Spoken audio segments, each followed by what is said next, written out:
Hey guys, good morning. Mr. Kavanaugh here. Hey, I want to send you some notes and this video of me going through some of the notes so we can just keep pace with the other classes, since Black Day classes really are getting hit hard with loss of time. So we really need to keep pace and even pick up the pace a little bit to get to some of the things we want to cover before the end of the year. So I'm going to send you a copy of my notes along with this video of me going through the notes, explaining things at a little more in-depth level. So I want to go through these quickly, and then I'll get this off to you.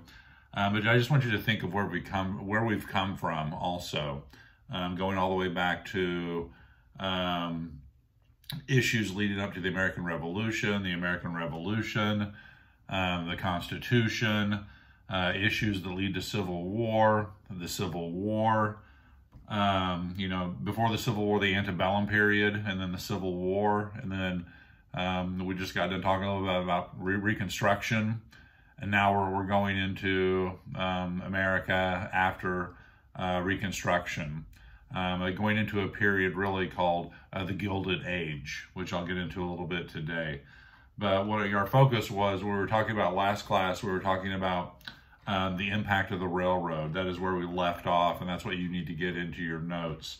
So we had been talking about the railroad, which we did talk about was green-lighted, if you will, by Abraham Lincoln in 1862. Just a quick review on the railroad, or the Transcontinental Railroad, connecting the country. As we saw last time on the maps, you had two companies, the Union Pacific coming out of Omaha, Nebraska, and the Central Pacific coming out of Sacramento, California. And they will meet in Utah at a place called Promontory Summit. Some people call it Promontory Point in Utah. As we saw in the video review from Story of Us, a one-word response was sent out. I would say finish it, done, we're done. So the railroad connected the country. Then we saw the picture of Leland Stanford and the Golden Spike connecting the country. So really the impact of the railroad, I want you to have this in your notes. You'll see in the notes once you get them. They have two asterisks next to the impact. 5 major impacts that I really want you to be able to recall, which will be on a quest. It'll also be on the final exam. The first one is a faster and practical means of transportation. We talked about before, but via wagon, it was 6 months, plus or minus. Now via rail, cross-country, 6 days, plus or minus. So a faster and practical means of transportation. Time is money. You'll hear that a lot. Second, lower the cost of production. So good XYZ, whatever you're creating, it's going to lower costs across the board because you're going to have cheaper, more economical form of transportation. 3, it's going to create national markets. The railroad will create national markets and eventually time zones. The railroad will create time zones. 4, it's going to stimulate other industry. The railroad will lead to the growth of other industry. So that's 4. 5, here we've been talking about all these amazing things that the railroad did and still does. But also on the flip side, you think about it, these tracks are going through land where people live. You have Native American tribes scattered all throughout the West of where the railroad will be going. Well, naturally, the railroad magnates working with the government, they want this land. Their view of Native Americans, in some cases, quote unquote, the only good Indian is a dead Indian. And so a systematic process is undertaken to remove Native Americans from their lands. By force, by violence. It is not good for the Native American tribes in the West. It leads to major loss of life, killing. Some historians argue today that genocide took place from our government to do away with Native Americans. That's heavily debated within historical circles today regarding Native American genocide. But there's no doubt that Native Americans suffered greatly due to the advancement of the railroad and the white population moving west, bringing with them disease that Native Americans had never encountered before, which is going to be devastating on their tribes. So Native Americans suffer harshly due to the railroad. So you have good things over here and very bad things over here. So remember that. So just to recap on the impact of the Transcontinental Railroad: faster, more practical means of transportation, lower the cost of production, it's going to create national markets, and it's going to stimulate other industry, and it's going to be very detrimental to Native Americans. And we'll talk more about that later in class. So, Transcontinental Railroad. Moving on. Business starts to boom after the Civil War. Business starts to blow up. There's a tremendous growth in business and industry following the Civil War, fostered by individuals. Depends on how you want to define them: robber barons or captains of industry. A robber baron is somebody who's depicted as this evil money grubber. All they care about is the bottom line, making money. Or captains of industry, people who are these corporate leaders who they make money, yes, but they care about how they make it and the society and environment around them. So these two different labels: robber barons and captains of industry. Led by individuals, you'll see in my notes, I have a picture of Cornelius Vanderbilt. You may be familiar with Vanderbilt University. They are the Commodores, and that was he was Commodore Cornelius Vanderbilt.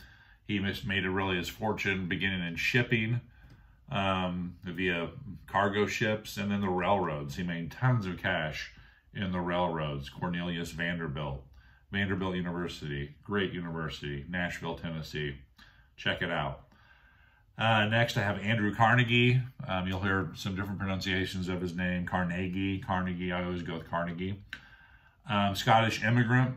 He is going to make his fortune in steel, bringing the Bessemer process, which we talked about, to America, and opening a plant in Pittsburgh, Pennsylvania, the Steel City, hence the Pittsburgh Steelers. So Carnegie, Andrew Carnegie, is going to make his fortune in steel, which really, that steel, by producing, the Bessemer process, by transforming iron into steel, and mass production of cheap steel is going to foster a building boom, not only out, but up, thanks to Otis and his elevator. Back to Carnegie. He is going to make a ton of cash. You'll hear these guys put on a pedestal, these captains of industry, these amazing individuals. But keep in mind also, you don't achieve this level of wealth and success by being Mr. Nice Guy. It is not CYO camp, I assure you. These individuals, they would kick ass at times. They really would, by violent means. Crushing strikes, bringing in their own private armies to break strikes. They did not achieve this level of success by being really nice individuals. Carnegie, I was talking in another class about this. Carnegie, though, there's something called Carnegie's Gospel of Wealth. Carnegie believed it was a sin to die wealthy. He believed that you should be able to make as much money as you can, but in your latter years, you should give that money and help it benefit society and give a lot of it away. You'll see a lot of the billionaire class today, who they don't believe in inherited wealth. Like Warren Buffett, one of the richest men in the world. He has pledged his fortune to the Bill and Melinda Gates Foundation. He doesn't believe in inherited wealth. He has children. They are doing quite well. Don't worry about them. But he wants his fortune to benefit humanity, if you will. Carnegie was big into libraries. And throughout the United States, you will see with these historical markers out front, libraries called Carnegie libraries. Carnegie, who as a young Scottish immigrant spent a lot of time in the libraries reading, educated himself, and he believed that young people should have a place to go to educate themselves. So he built libraries all over the country, Carnegie libraries. So Andrew Carnegie made his fortune in steel.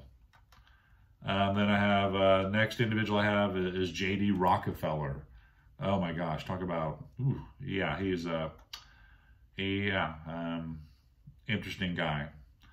Made his fortune in oil as well as other businesses, but Standard Oil, that's where he made his fortune, oil. J.D. Rockefeller. Then his son, J.D. Rockefeller Jr., spent a lot of time giving his father's fortune away, building projects during the Great Depression. You're familiar with Rockefeller Center in New York City? A lot of building ventures with the Rockefeller name attached to it. Then I have, as you'll see in the notes, I have the banker, J.P. Morgan. Some of you bank at Chase, right? You have accounts at Chase, J.P. Morgan Chase. So J.P. Morgan, James Pierpont Morgan, whoa, that guy. Another titan of industry and banking. Also would kick ass when needed. It's not CYO camp with these guys. It is business. So following also this period of time after the Civil War, after Reconstruction, going into the Gilded Age, you're going to see the rise of business and technology. I also put a link, a good video similar to what we've been watching, The Story of Us. There's a video called The Men Who Built America, and I've attached the link to the trailer. So check out the trailer to The Men Who Built America. It's all about these guys. It is a fascinating series on these individuals. If you're interested in business, corporations, you definitely need to watch the series, The Men Who Built America, because it is fascinating. So the railroad took off, business, technology, industry is taking off. The government takes a very hands-off, laissez-faire, which in your notes, you'll see the asterisk next to it. Make sure you have that and understand that. Laissez-faire, hands-off. Not a lot of rules and regulations going on at this time. That allows these businesses to flourish. And by unique means, I will say at times, due to a lack of rules and regulations, which we'll get into down the road once they start to implement certain rules and regulations, especially when we see the election of Teddy Roosevelt, Mr. Trustbuster himself. Social Darwinism in the corporate business world. Talk about Darwinism, evolution, the strong will survive in business, even today. Your business has to evolve, to change, to grow. If your business is not evolving and always changing, then the market, the forces of the market will weed you out. You will be dead. Your business will be out of business. I use the example, I throw the example in there. I have a hamburger place, a fast food restaurant. I'm in competition with other fast food restaurants, but I need to do something unique. Let's say my fast food restaurant, I named it after my daughter. We sell hamburgers and awesome milkshakes and chili. I need to do something unique. So what I'm going to do is on one side of my business, I'm going to knock out part of the wall and put a window in. And on the other side of the business, I want to allow people to place their order and not even have to leave their car, and they just drive around and pick up their order. Wow, I just created the drive-up window. My business, I named it after my daughter, it's called Wendy's. So I'm trying to evolve and change my business to get ahead of the competition. It's all about competition. And competition in the marketplace is good. It forces other businesses to evolve and change and make better products, hopefully. You know what sounds good right now? A Wendy's Frosty with French fries. You dip the French fries in the Wendy's Frosty. Oh my goodness gracious. Try it. It's OP. So you'll see a lot of social Darwinism as businesses start to grow, start to thrive. But some businesses, as you'll see in this political cartoon I have up of the Standard Oil as an octopus with its tentacles grabbing onto everything, you'll start to see the rise of monopolies and trusts. Monopolies are bad. Monopolies are bad because they stifle competition. Remember that. Write that down. Monopolies are bad because they stifle competition. A monopoly is a business that controls the entire market. Let's say I own all the pizza places in Marion County and the surrounding counties. My company owns them all. There's no competition, which means I can charge whatever I want for my pizza, but I can also cut costs for myself and produce a substandard product. I don't have to produce a good product because there's no competition. I'm the only pizza place in town. That is a monopoly, which today there are many antitrust laws in place preventing monopolies. Pay attention to Google or Microsoft. They're always under investigation by the feds for antitrust practices. So monopolies are bad, but you're going to see a rise of monopolies during this time period, or monopolistic practices, or the rise of trusts. I have that in my notes. A trust is if you have a group of businesses working together. Let's go back to my pizza place analogy. Let's say myself and 3 other people, we own pizza places in Marion County. We conspire together, if you will, to work behind the scenes to manipulate the market so we all win. That's a type of trust. Remember monopolies, though. Monopolies are bad. As businesses begin to flourish during this time period, there's 2 types of consolidation I want you to remember for business practices. You'll see the asterisks next to them, and I have graphs in the notes or charts or these little diagrams, if you will, in my notes. The first one is horizontal consolidation. Have that in your notes. Horizontal consolidation. In the little diagram here, it has integration. Some people call it horizontal integration. I always call it consolidation. Horizontal consolidation, as you'll see, it's a monopoly. You have one company buying up all the other competition for your product. They use the example of an oil company, and it doesn't say, but I'm sure it's Standard Oil. That's J.D. Rockefeller's company. Whew, man, what a guy. They buy up all of the competition, controlling the oil market. Well, if you control the oil market, you set the price. You're making bank. Wow. That's horizontal consolidation. Be able to explain horizontal consolidation.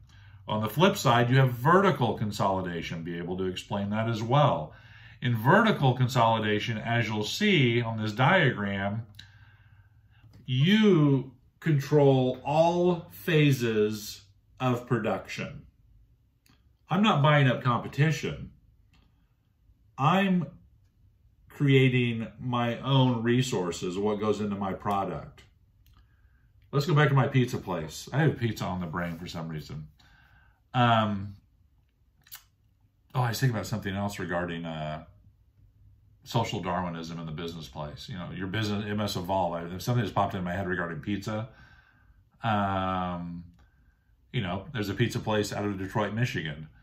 You know, all pizza places were offering delivery. Well, this individual said, you know, they're trying to do something. They're trying to evolve their pizza business to beat the competition. So they said, hey, we will deliver our pizza, but we'll promise 30 minutes or less, or it's 30 minutes or it's free. Do you recall who did that? It was Domino's. Tom Monahan, Detroit, Michigan, Domino's Pizza. 30 minutes or it's free. Wow. Oof. Wow, man. Who still eats Domino's? Yuck. Okay, Domino's, don't sue me. Wow. They had to stop that too because a lot of their delivery drivers were flying to make these deliveries, and they had a lot of accidents and people were injured. So they actually had to stop doing that because of the delivery drivers trying to beat the 30-minute deadline. But that's social Darwinism in corporations. You're evolving, changing. You're in competition. Competition's good. Back to vertical consolidation. Okay, I have a pizza place. I'm in competition. Sam's Pizza. I'm in competition with Domino's, Papa John's, Pizza Hut. But to create my pizzas, to put vegetables on my pizza or get tomatoes or sauce, I have to go to farms near me and purchase the produce. Or to put any type of meats on my pizzas, I have to buy them from this farmer. Well, in vertical consolidation, I'm going to cut them out. I'm going to cut the middlemen out. So I'm going to stop buying from them.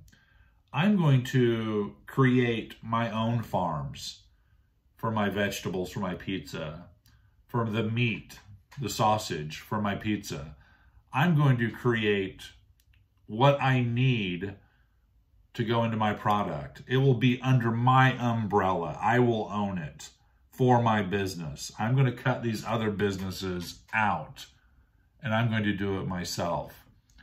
I think I talked before about McDonald's and their French fries.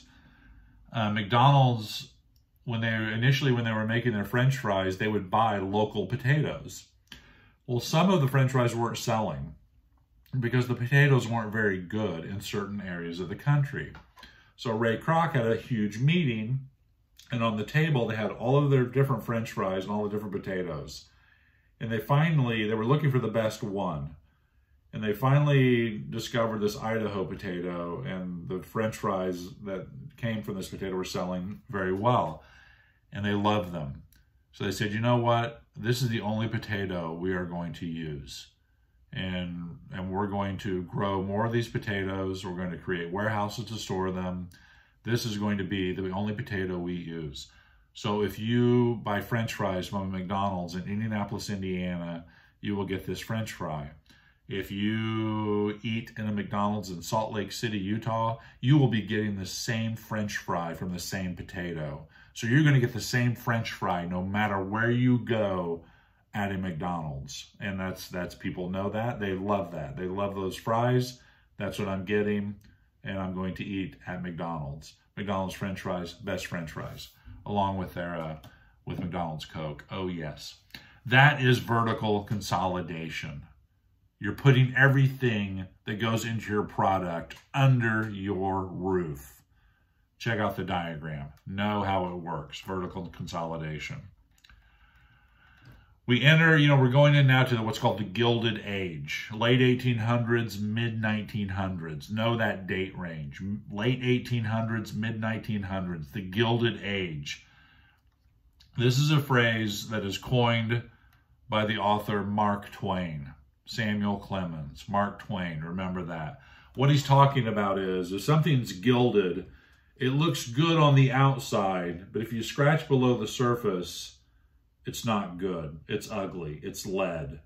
It's like the IU men's basketball team. They look good on the outside, but once they start playing, okay, maybe I'm a little too harsh on them. We got a new coach. We're gonna turn it around. Ooh, sidebar. Great game last night. Actually, not a great game because Michigan lost. UCLA, where'd they come from? Oh my gosh. So no Big Ten teams in the Final Four. Okay, I'm getting way off, but I stayed up late to watch that game. I'm still upset about it. All right, moving on. So we're moving into the Gilded Age. This is a time of grand wealth, opulence. Think you guys have all read and seen Great Gatsby. Think about Gatsby. It's also a time of political corruption and the movement of people. We're going to see a major movement of people. During this period, we see movement of people not only from outside the country, but from within the country as well. Movement of people within the country, especially out of the South going north. From outside the country, you're going to see a large influx of European immigrants arriving. They're looking for Ellis Island. They're searching for the Golden Door. And you'll see these photos that I have in the notes. That I want you to look at these photos closely because they're amazing photos. Especially the first photo is these immigrants on a ship. And I always pick one person out on the ship and I look at that person and I always think to myself, well, what happened to that person? Did they make it? Where did they end up in America? Did they have a family? Are their relatives still here? Where are they? And I always just look at that one person and I find it fascinating if you really think deeply about it. Because our own ancestors could have been on this ship. You know, what makes us all the same is we are all from somewhere else. We are. That's what makes us all the same as Americans. We are all from somewhere else. Think about that. So the first image is immigrants from Europe coming into Ellis Island. Then the next photograph, you'll see the picture of the Statue of Liberty at Ellis Island. These amazing, beautiful buildings. The ship will pull in, disembark, and they will start the process.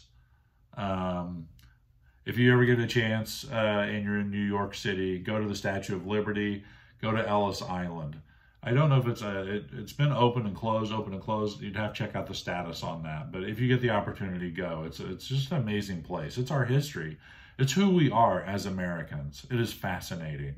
Know your family history. My family, a bunch of drunk Irish. Next photograph, it says arriving at Ellis Island, and you have a family getting off the boat. Look at them. Look at what they're wearing. Look at what they're carrying. Their whole lives are in those bags of what they're carrying. One suitcase and another bag. That's their whole life they've brought with them to start anew in this land of opportunity. It will be hard. Then the next photo of them standing in line with their baggage to go through processing. Imagine yourself trying to do that. Because as you know, there are still people trying to do it today to make their lives better. So not only do we see movement from outside the country, especially in this part, we're talking about Europe coming into the country, but we also see a movement within the country, especially African Americans from the South.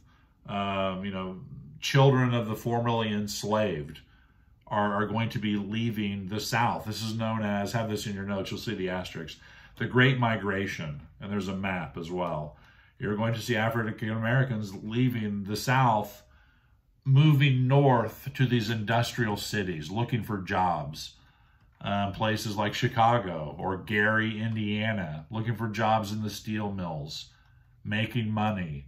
I have pictures also of these former children of slaves, enslaved individuals with all their belongings on their car going north, looking for a better life, a freer life, if you will. Because keep in mind, as you know, as Reconstruction ended, we go into the era of Jim Crow. So things there, just because the Civil War ended and you have the Civil War amendments, things are still terrible for African Americans in the Jim Crow South. So they flee north looking for work, looking for freedom still. Freedom with work as well, making an income, which many do, and rise up into the middle class, owning homes, sending their kids to school, becoming successful. I love this picture I have at the end of these young African-American men working in this factory. And it's just fascinating photo. I love it. So it's called the Great Migration. The Great Migration. So there's the movement of people, the jobs they're seeking, the freedom that they're seeking. So the cities begin to boom. The cities are growing due to the influx of people from outside the country and within the country as well.